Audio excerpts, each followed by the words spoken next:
Jeff again from Speechies, here to break down speech and language difficulties and help make this easier for you all to understand.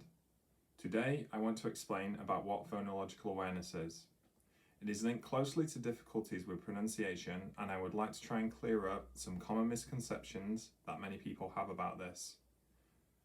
I can sometimes hear many parents say to me some of the following things when it comes to little ones and pronunciation.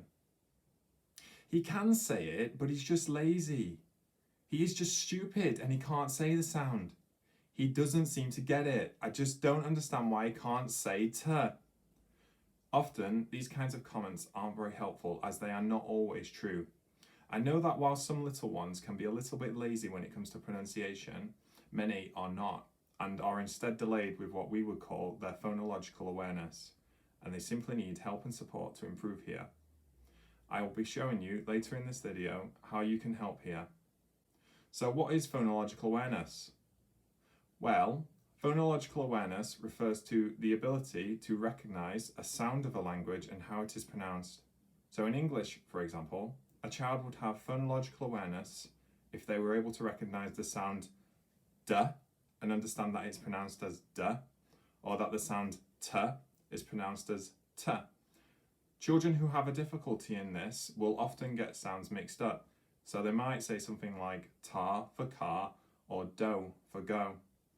The children who have difficulties in phonological awareness will be able to still produce these sounds by themselves when asked, but they may say the wrong sound when they read a word, for example. Sometimes children are not able to say this, not because they are stupid or lazy, but because they have not yet learned of what we call the phoneme-grapheme correspondence of certain sounds.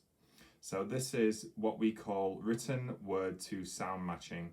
So understanding that the written word cat, for example, is said as cat and not cat with a t. This is all to do with how children read and write. So why is phonological awareness important? Well, without it, it doesn't matter how much time you spend with a child getting them to say and repeat k for cat or t for something else, the child will always say it incorrectly as they will be unable to understand that the letter t is said as t, and they will not have the correct, what we would call, phonological representation. So, how can we help? These are a few ideas of games and activities that I like to use personally with little ones to try and develop their phonological awareness. So the first activity is letter choosing. So here, I like to use a magnetic board and I've got individual letters here. And you can support this by a game that the child likes. So I love to use Pop-Up Pirates. It's great to use with young boys in particular. Remember, you can use these letters on your fridge as well. So in this game, you present a choice of various letters and you simply say the sound and you ask the child to pick out the right letter and pop it on the magnetic board. So, for instance, you would say the sound k, and then out of a choice of here, hopefully the child would pick this one. Notice that in English, there are two, what we would call, phonological representations of k.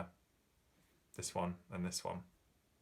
So I just showed you there to pick k. Notice that the t was also in there because frequently what children do is they confuse k and t together. So this is here to try and get the child to distinguish between them. Another common confusion that a lot of children have is with g and d. So again, if you wanted to work on these sounds and these letters, do the same process again.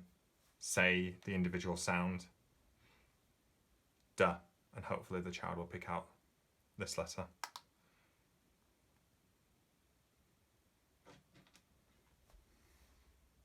This can sometimes be a bit easy and get boring for some kids, so if they are able to do this consistently and pick out the right letter when you say it, you can then ask them to try another activity where you fill in the blank. So here, for example, what I've got is a picture of a car, and I've got two letters of this word. And all I would simply do is I'd say to the child, can you pick out the right letter? And hopefully they would pick this one out.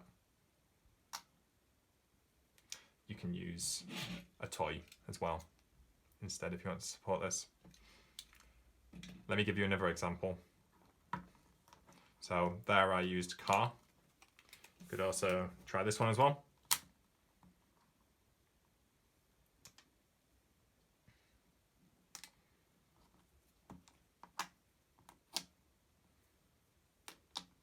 What have we got here? What have we got here? We've got, what is it? And then ask the child to pick out the correct letter, and hopefully again they would pick this one. And hopefully what we're hoping for often in this situation, because children obviously can get quite confused between these two letters, they won't pick this one. That's what we're hoping they won't pick. Some children might still find this difficult. Some will find it easy, some will find it hard. Those that are finding it hard, what you can do is you can make it easier for the child by taking away some letters. Another activity that I like to do with kids is Phonics Snap. So this is a great one to try with some kids who are a little bit older, and once they are able to get the previous activity consistently, they should be able to do this activity. This game is very simple. It's just a variation on the classic game of Snap, which I'm sure you all know about, where you'd have a pile of cards and your kid would have a pile of cards, and you would just put them down and play as you normally would, like you do with Snap, aiming to get the child eventually to beat you to it by identifying the correct letters that go together. So this should help reinforce these letters in the child's head. So to sum up, the whole point of these activities is to get the child to consistently match the auditory form of a sound, like k, to how it is written down. You can test out towards the end of these activities whether the child is consistently able to do this by maybe showing them a letter to them by themselves and asking them how to say it, or then asking them to read a few words by themselves with the sound in. So you could show them again just towards the end. How do you say this sound again? How do you say the sound? Hopefully, if they're able to then do that, you could then show them some different words with the sound in again, like car. And the child should hopefully be able to then read these words with ease, and they should not be saying things like tar. Thanks for watching this video. I hope you found it helpful. We'll be continuing to provide more videos to explain speech and language further, where it can go wrong and how you can help. Please check out the link for my previous video on colourful semantics, so this should pop up on screen now, which is a technique to try and help children who have language difficulties. Don't forget to subscribe and share as well. Thanks.